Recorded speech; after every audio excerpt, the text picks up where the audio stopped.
Hello everyone, my name is Michael. Welcome to Picket Gaming, and today we're going to be taking a look at an old favorite of mine, Rise of Nations, Rise of Legends. Now this is a game that came out way back in 2006, sort of in the same vein as the Age of Mythology from the Age of Empires series, but a little bit different. This game, it's not based off of real life mythology, if you will. It's kind of, there's like real life, there's real life cues that the game took. Like for instance, each civilization has has a basis in real life thing, and kind of talking about the civilizations here for a second. One of the downfalls of this game, there's only 3 playable civilizations. There's the Vinci, the Alin, which you're kind of seeing here. The Vinci are these sort of steampunk type looking things. And then there's another civilization called the Kutol, and the Kutol are based off of kind of like an Aztec, Mayan sort of a deal. But let's go ahead and fire up a quick battle here and just do a little introduction. I'm just going to do a 1 versus 1 game here. And as you can see, I usually play as the Vinci. I like the Kutol a lot, though. Each civilization kind of has their own pros and cons. Like the Vinci, like I said, they're kind of an Italian-style steampunk thing. The Kutol are like, like I said, they're sort of Aztec-based, and the Alin are sort of like a Middle Eastern, Persian, magical style thing. And each one, it's the same general thing, but they do things a little bit differently. I usually play as Da Vinci, and then we'll just have a random opponent here. So let's just go ahead and fire up the game and get going here. Now, like I said, this game came out in 2006. It was produced by Big Huge Games. That's the company that it's a company that actually has gone defunct since then, but as Rise of Nations games go, you have it's city based. You have these cities, and unfortunately, not like unlike the normal Rise of Legends or Rise of Nations games, you don't form your own cities. You have kind of these cities that are pre-existing, and you go and take them over. And the way the cities work is you build districts off of them. So I'm going to build a military district as well as a merchant district here, and basically, you go off of the number of cities, and then you can build these palace districts, and these palace districts will sort of upgrade your city, and it will make it a little bit more, it'll make these districts have a little bit more effect. And each district does a different thing. Like for example, these military districts will raise your population cap. The economic or the merchant districts will raise your resource cap and the rate that you can gather resources at.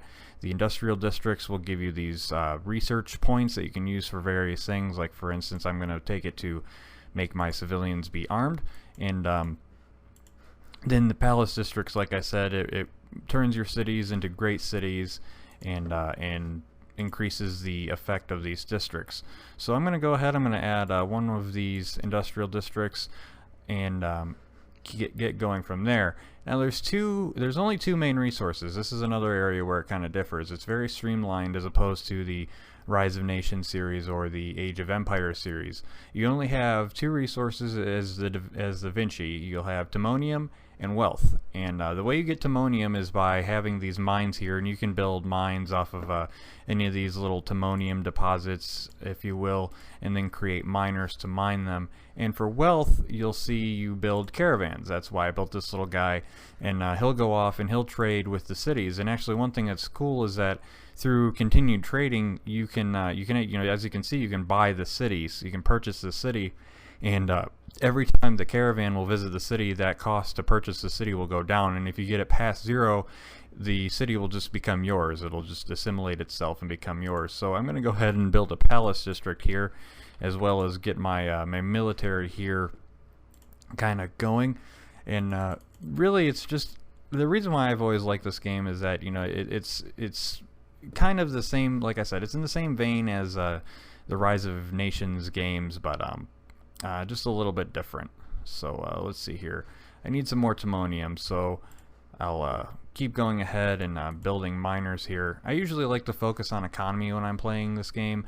I know, real-time strategy games, there's different ways you can play them. I know some people will rush.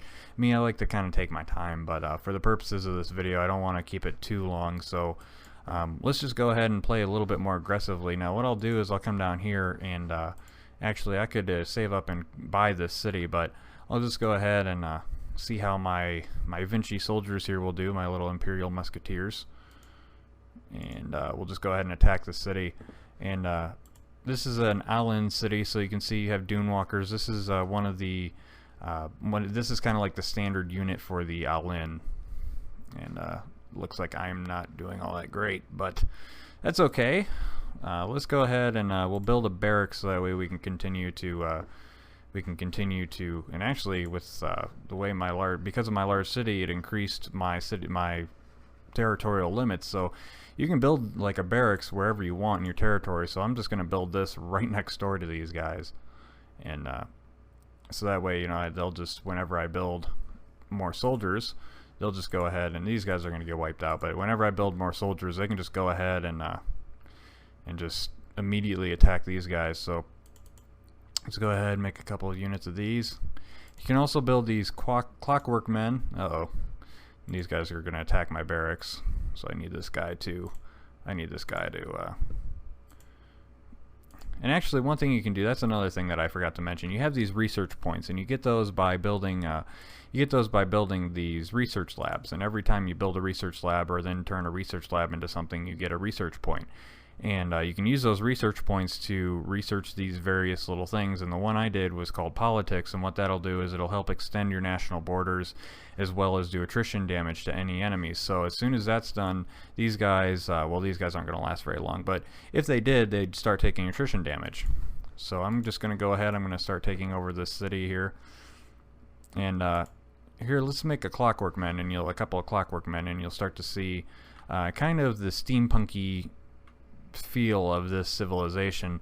A lot of it is based off of, you know, sort of the idea of what would happen if you took Leonardo da Vinci's drawings and made them into real life. And the clockwork men, you know, it's all sort of geared that way. And as you can see, it's like a big robot guy, like an Iron Giant type thing. And these are helpful. The clockwork spiders are really helpful too, so I'll go ahead and research those, and we'll just upgrade these units a little bit. Make a couple more of these guys, and then we'll take over we've taken over this city. We just have to wait for it to finish sort of assimilating.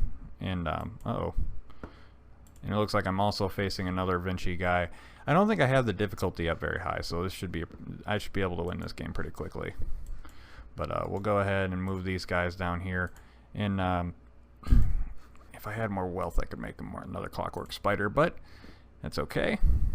We'll go ahead. It looks like I need some military districts, or actually some merchant districts, because you can see here I'm at my resource cap, and what that means is that I cannot gather any more resources at a higher rate than that. So I need merchant districts, and also that'll allow me to make more of these guys, more of these caravans that will help me bring in money. So let's go ahead and we'll build the military district as the city continues to repair itself. We'll have these guys come over and join this group, and you can hotkey your armies like as you can in pretty much any I think any real-time strategy game. So that's what I usually do, is I'll hotkey these armies into 1, 2, 3 and all that. But as you can see, you know, like I said, you basically, looking at the mini map, there's just various cities and different sites located around the map. Like here's this one. It'll help you give Timonium, and you know, you'll get Timonium, and it'll bump up your research cap, or your resource cap rather. These guys are interesting. They're like, it's hard to describe. They're like one of the things about the Alin is that they have these like this glass type thing, and here's a clockwork spider, kind of a Wild West type thing there. There's actually one that's gigantic. You have like a huge, that's a real like Wild West style spider. That's basically the same, you know, what that spider is like. But these guys are a little smaller, but they're still very powerful. So actually, I think I can just go ahead and attack this guy here. We might be able to make this video pretty short.